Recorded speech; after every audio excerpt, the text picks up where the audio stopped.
ከ20 ሺህ ብር በታች 5G ኔትወርክን ሰፖርት የሚያደርግ ስልክ መግዛት እንደምትችሉ ታውቃላችሁ። ሰላም የዴሊ ኢንፎ ቤተሰቦች እንዴት ናችሁ? ዛሬም በአዲስ ቪዲዮ ተመልሻለሁ። በዛሬው ቪዲዮአችን የምንመለከተው ከ20 ሺህ ብር በታች 5G ኔትወርክን ሰፖርት ማድረግ የሚችል ስልክ መግዛት ትችላላችሁ። በቪዲዮ ላይ የዚህን ስልክ ሞዴል እንደዚሁም ስለ ስልኩ አጠቃላይ የሆነ ኢንፎርሜሽን እሰጣችኋለሁ። እንደዚሁም የቪዲዮ መጨረሻ ላይ ይሄንና ሌሎች ኦሪጂናል ስልኮችን በተመጣጣኝ ዋጋ ማግኘት የምትችሉ በትን አድራሻም እነግራችኋለሁ። ስለዚህ ቪዲዮን እስከ መጨረሻው ድረስ ተከታተሉት። ቪዲዮን ላይክ፣ ሼር በማድረግ ጀምሩ። ለቻናሉ አዲስ ከሆናችሁ ቻናሉን ሰብስክራይብ በማድረግ ቤተሰብ ሁኑ። አሁን በቀጥታ ወደ ቪዲዮ አልፋለሁ። ይህ ስልክ M06 5G ነው።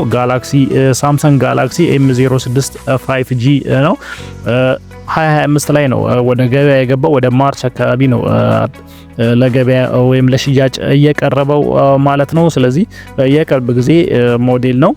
አሁን ላይ በብዛት እየተሸጠ ያለ እንደዚሁም በብዙዎች ዘንድም ተወዳጅነትን እያገኙ ካሉ የሳምሰንግ አነስተኛ ዋጋ ካላቸው ስልኮች መካከል ነው። አስቀድመን የዚህን ስልክ ከምን አይነት ማቴሪያል ተሰራ እንደዚሁም ዲዛይኑ እንዴት ነው የሚለውን ጉዳይ እንመልከት።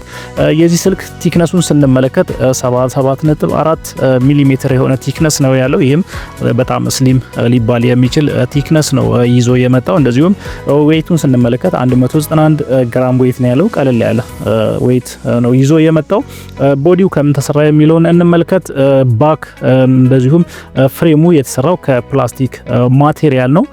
ስለዚህ ፕላስቲክ ባክ እና እንደዚሁም ፕላስቲክ ፍሬም ይዞ ነው የመጣው። ዲስፕሌዩን እንመልከት። የዚህ ስልክ ዲስፕሌይ ሳይዙን ስንመለከት 6.7 ኢንች ዲስፕሌይ ነው ያለው። ዲስፕሌይ ታይፑን ስንመለከት PLS LCD ወይም ፕሌን ቱ ላይን ስዊቺንግ LCD ከተባለ ዲስፕሌይ ነው የተሰራው።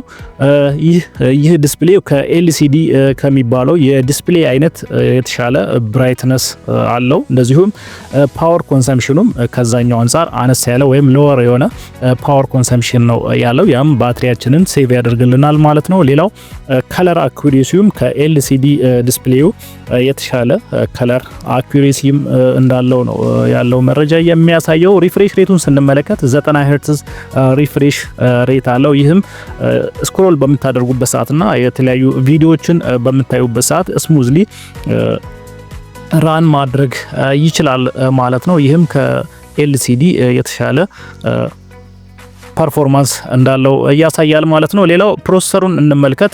ይህ ስልክ አብዛኞቹ የሳምሰንግ ስልኮች የሚጠቀሙትን ሚዲያቴክ ዳይሜንሲቲ 6300 የተባለው ፕሮሰሰር ነው የሚጠቀመው። ይህ ሶሻል ሚዲያ ስትጠቀሙ እንደዚሁም ስትሪም ለማድረግ እንደዚሁም ቀለል ያሉ ጌሞችን መጫወት ያስችላችኋል ማለት ነው። ይህ ፕሮሰሰር ያለምንም እንከን እነዚህን ነገሮች ማከናወን እንድትችሉ ያስችላችኋል ማለት ነው።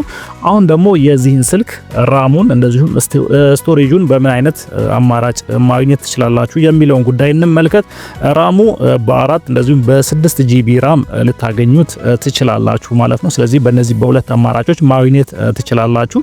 ስቶሬጁን ስንመለከት በ128 GB ስቶሬጅ አማራጭ ነው በብዛት ልታገኙት የምትችሉት ማለት ነው። ስለዚህ የራምና የስቶሬጅ አማራጩ ይህንን ይመስላል። አሁን ደግሞ ካሜራውን እንመልከት። ሬር ካሜራውን ስንመለከት ዱዋል ሬር ካሜራ ነው ያለው።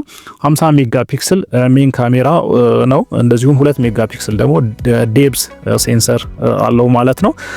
እንደዚሁም 1080 ፒክስል ቪዲዮ ሪከርድ ማድረግ ይችላል ማለት ነው። ፍሮንቱን ስንመለከት 8 ሜጋ ፒክስል ሰልፊ እንደዚሁም ቪዲዮ ኮል ማድረግ የምትችሉበት 8 ሜጋ ፒክስል ፍሮንት ካሜራ ተካቶለታል ማለት ነው።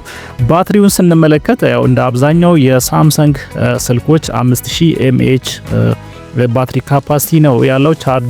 ቻርጂንጉን ስንመለከት ደግሞ 25 ዋት ፋስት ቻርጂንግን ሰፖርት ማድረግ ይችላል ማለት ነው። በመጨረሻም ሶፍትዌሩን እንመልከት። አንድሮይድ 15 ነው። እንደዚሁም ዋን ዩአይ ኮር 7 ተካቶለታል ማለት ነው። እንደዚሁም 4 ሜጀር ሊባሉ የሚችሉ ኦፕሬቲንግ ሲስተም አፕግሬዶችን ማግኘት ይችላል። እንደዚሁም ለአራት ተከታታይ ዓመታት ደግሞ እንደዚሁ ሴኩሪቲ አፕዴቶችን ያገኛል ማለት ነው ይህ ስልክ እንዲህ ካምፓኒው እንዳስታወቀው ማለት ነው።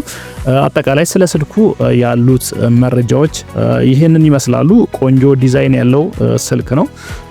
በአጠቃላይ አሪፍ ሊባል የሚችል ፐርፎርማንሱም አብዛኛው ነገሮቹ ቆንጆ ሊባል የሚችል ነው። 5G ኔትወርክን ሰፖርት ከማድረጉ አንጻር ከፕራይሱም አንጻር ደግሞ አሪፍ ሊባል የሚችል ስልክ ነው። በመጨረሻም የዚህን ስልክ ዋጋ እንመልከት። ዋጋው እስከ ስንት ይገኛል የሚለውን እንመልከት። በአብዛኛው ከ19500 እስከ 21000 ብር ድረስ እየተሸጠ ይገኛል ማለት ነው። እንደየ ቦታው ዋጋው ሊለያይ ስለሚችል ማለት ነው። ስለዚህ ሚኒመም ሊባል የሚችል ፕራይሱ 19500 ነው። እኛ ጋም እስከ 19500 ብር ድረስ ማግኘት ትችላላችሁ ማለት ነው።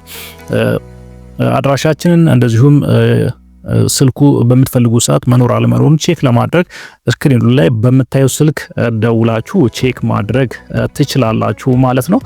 ለዛሬ ይዤላችሁ የመጣሁት ቪዲዮ ይህንን ይመስል ነበር። በቀጣይ በሌላ ጠቃሚና አስተማሪ መረጃ እመልሳለሁ። እስከዛው መልካም ጊዜ ይሆንላችሁ።